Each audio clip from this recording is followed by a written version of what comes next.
Gracias por continuar junto a nosotros. Esto es Panorama Político. Revisamos inmediatamente los datos generales de nuestra segunda entrevistada. Se trata de Jimena del Rocío Peña Pacheco. Tiene 44 años de edad, es máster en administración de empresas, de estado civil, divorciada y sin hijos.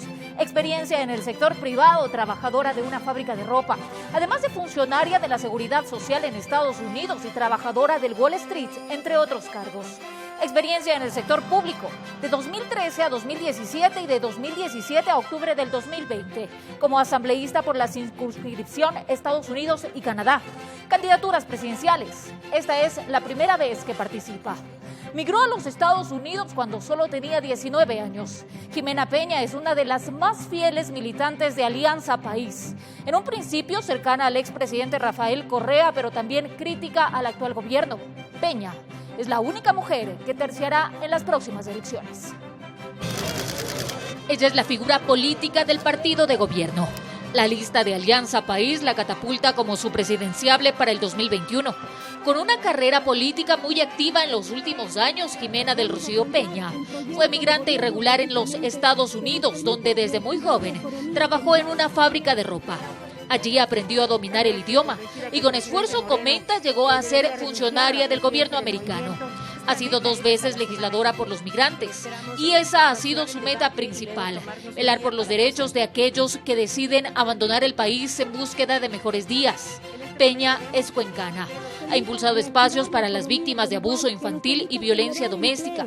Y su imagen salió a la palestra pública nacional cuando fue parte activa de la Revolución Ciudadana, en ese entonces liderada por el expresidente Rafael Correa. En febrero del 2013 fue electa por primera vez como asambleísta y su reelección se produjo en 2017. En su desempeño como legisladora, Jimena Peña fue coordinadora del bloque parlamentario de Alianza País y Aliados y formó el grupo parlamentario por los derechos de las personas de movilidad humana, además de haber sido electa como presidenta de la Comisión de Justicia y Estructura del Estado en 2019. Sin embargo, para postularse a la presidencia, renunció a su curul legislativa. Ahora, con un programa de gobierno claro, busca ser quien ocupe el sillón de Carondelet el próximo año. La única candidata mujer en la papeleta. Está con nosotros Jimena Peña, aquí en Panorama Político. ¿Qué le motivó a Jimena Peña de ser asambleísta en representación de nuestros migrantes a buscar el sillón presidencial? Muchísimas gracias, María Fernanda, por la invitación. Un saludo cordial a los ecuatorianos dentro y fuera del país. Le comento que cuando yo decido regresar al Ecuador luego de haber vivido 18 años en ese país, de haberme preparado, de haber mejorado mis condiciones de vida, decidí regresar al Ecuador porque me di cuenta que en la vida no es todo el dinero. Creo que uno tiene talentos que debe tratar de ponerlos al servicio de los demás. Eso me motivó a mí a retornar al Ecuador en calidad de asambleísta de los migrantes de Estados Unidos y Canadá.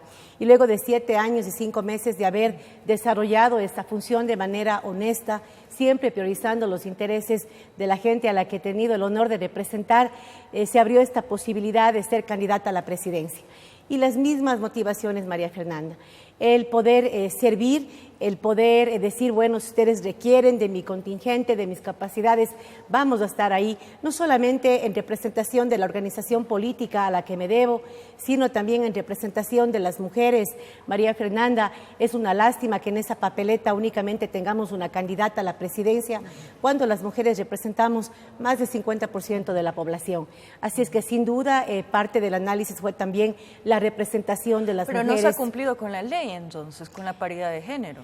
Bueno, realmente nosotros en las reformas al Código de la Democracia hicimos importantes avances. El hecho, por ejemplo, de que en esta contienda electoral se tenga que garantizar un 15% de encabezamiento de listas de mujeres. Le comento, en la elección de 2017 únicamente Alianza País tuvo un 10% de encabezamiento de listas de mujeres. El resto prácticamente, creo que una organización más 6% y el resto 0% de encabezamiento de listas de mujeres. La lucha de las mujeres, María Fernanda, no ha sido fácil. En la Asamblea Nacional nosotros ya quisimos aprobar ahora el 50% de encabezamiento de mujeres y el binomio paritario, pero no hubieron condiciones porque algunos asambleístas se creían vicepresidenciables, y es la verdad, y creían que eso iba a diezmar su posibilidad. Bueno, hay mucha deuda por parte de la Asamblea. candidata, y los ecuatorianos sienten que no hicieron su trabajo, estaban enmarcados en juicios políticos, campaña muy anticipada de algunos, estaba un poco el trabajo entorpecido. Es una de las asambleas que más deuda ha dejado y usted fue parte de aquella. Bueno, María Fernanda, le comento, yo creo que la Asamblea Nacional, tanto en este periodo como en el anterior, ha sido usado como chivo expiatorio por parte del Poder Ejecutivo. Si usted ve la Asamblea con tanto deterioro, ha aprobado varias leyes importantes. Hemos reformado el Código Orgánico Integral Penal. Desde la presidencia de la Comisión de Justicia, por ejemplo, lideramos esas reformas, lideramos las reformas al Código de la Democracia, donde en el 2025 ya tendremos por ley 50% de encabezamiento de mujeres y el binomio paritario. También aprobamos reformas de la Ley Orgánica de la Función Legislativa. Recuerde usted que esa ley tuvo como 3 vetos totales, es decir, la ley que estaba vigente era la misma ley que aprobó el llamado Congresillo en aquella época y no tuvo mayor modificación. Ha sido esta Asamblea la que ha reformado de manera integral y además la que ha hecho que, por ejemplo, la siguiente Asamblea tenga muchas herramientas eficientes para fiscalizar. Se eliminó toda esa discrecionalidad que existía en la norma que permitía lastimosamente que tengamos juicios políticos ya de manera inoportuna. Entonces, todos esos elementos se han modificado. Pero y ha sido un trabajo asamblea complejo, ¿verdad? Un trabajo complejo envuelto en temas de corrupción incluso, temas muy delicados. Y para usted también va a ser un trabajo difícil si llega a la presidencia, trabajar con una asamblea tan dispersa, con el número de binomios que tenemos. Y yo creo, María Fernanda, que ahí tenemos, por ejemplo, una ventaja. El hecho de haber sido coordinadora dentro de una asamblea tan fragmentada, tan compleja, indudablemente ha permitido que desarrollemos esas capacidades de escucha que son fundamentales en el momento de procura de consensos. El poder dialogar con todos, María Fernanda, más allá de que el uno sea verde, amarillo o azul, creo que todos debemos partir de que más allá de las diferencias políticas, ideológicas, todos queremos lo mejor para el Ecuador. Y creo que desde ese común denominador que debe abrazarnos a todos, debemos con ese espíritu patriótico sentarnos en una mesa y permitirle al Ecuador, María Fernanda, enfrentar los siguientes 4 años que van a ser muy complejos. Los efectos de la pandemia en la economía se van a seguir sintiendo y creo que es fundamental que depongamos esas banderas políticas y le permitamos al gobierno que se ha elegido gobernar por lo menos con estabilidad política. ¿Cree usted que es el momento de que Ecuador tenga una presidenta mujer? Estoy absolutamente convencida, María Fernanda, que es el momento de las mujeres, por lo que acabamos de mencionar.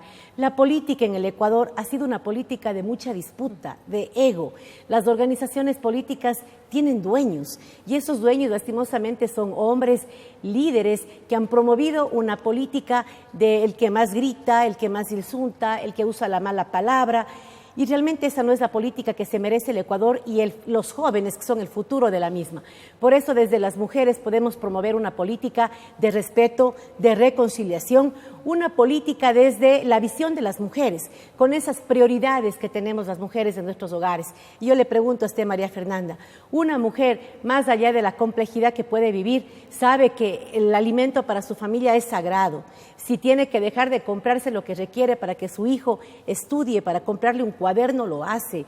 La madre, si tiene que hipotecar cualquier cosa para que ese niño se sane, para pagar el médico, lo hace. Esas son las prioridades que tenemos las mujeres en nuestro diario vivir y creo que son las prioridades que en este momento el Ecuador requiere, sean las prioridades del gobierno que afronte los siguientes 4 años. Usted ha hablado de que dejemos a un lado los colores, los partidos, los movimientos políticos, ¿no? Que nos encaminemos a trabajar por el país. Pero sí me llama mucho la atención. Usted del movimiento Alianza País, un movimiento de correísta. Luego vino Lenín Moreno y usted desde el primer momento se desvinculó al gobierno. ¿Qué es Alianza País ahora? ¿A quién representa usted? Estimada María Fernanda, usted hace un comentario que es importantísimo enfatizar para poder desarrollar. Usted dice Alianza País de Correa, Alianza País de Moreno. Y creo que es ese pensar ciudadano que hace que la política ecuatoriana se vuelva personalista y no colectiva. Jimena Peña es una militante, una migrante que no volvió de Estados Unidos para venir a pertenecerse al movimiento de una persona. A mí no me motivó una persona. Pero usted sabe que durante muchos años Movimiento Alianza País fue Correa. Así es, por eso en este nuevo momento de la organización política, con un nuevo liderazgo que tiene una visión de que la organización política debe ser colectiva, que no puede ser dueño una persona. Yo no aspiro que la militancia de Alianza País se convierta en jimenista. Yo quiero que la militancia de Alianza País, los ciudadanos, se unan a esta candidatura porque somos un proyecto político que quiere retomar. ¿Pero qué lineamientos tiene ahora? Mire, nosotros somos un movimiento progresista. Nosotros creemos en una política colectiva. No queremos promover una política de personalismos porque eso nos ha hecho daño, no solo a la política ecuatoriana en general, al mismo movimiento político que ha tenido una división, porque ha habido precisamente compañeros militantes que han creído que ese proyecto le pertenece a una persona y que deben ir donde va la persona, cuando un proyecto político, el deseo de transformar un país, es colectivo. Con todo el respeto, candidata, ¿usted no es correísta? Mire, yo desde un inicio he mencionado... Porque hay mucha gente que dice, tenemos dos candidatos correístas, Arauz y Peña. ¿Qué nos dice usted a eso? No, yo no soy ni correísta, nunca he sido leninista. Realmente yo soy una mujer progresista. Y representa al progresismo. Así es, al progresismo, a los miles de ecuatorianos y ecuatorianas, María Fernanda, que desean un país con una política diferente, un país con prioridades diferentes. Mire lo que pasó en la pandemia, María Fernanda. La gente, teníamos los cadáveres en las calles, los hospitales totalmente llenos, filas de gente en medio de la pandemia, y el Ecuador decidió priorizar el pago de la deuda externa, 380 millones de dólares que eran totalmente necesarios en el momento más crudo que vivimos dentro de la pandemia. Por ejemplo, este es un tema de prioridad. ¿Qué hubiese priorizado una mujer? Creo que cualquier mujer hubiese priorizado el alimento, la salud, en medio de una pandemia, María Fernanda. Yo creo que lo que tenemos que hacer como país es repensar esas prioridades desde una visión de sensibilidad, no de debilidad, sensibilidad, y estoy convencida que esa es la cualidad de las mujeres en el país. Candidata, vamos a hacer un corte, pero al regresar vamos a hablar de esos temas sensibles que necesita el Ecuador, sobre todo el tema de salud, el tema del endeudamiento y también sus propuestas centrales, porque usted habla de una renta básica de $400 para los ecuatorianos. Queremos saber de qué se trata. Ya volvemos aquí en Panorama Político.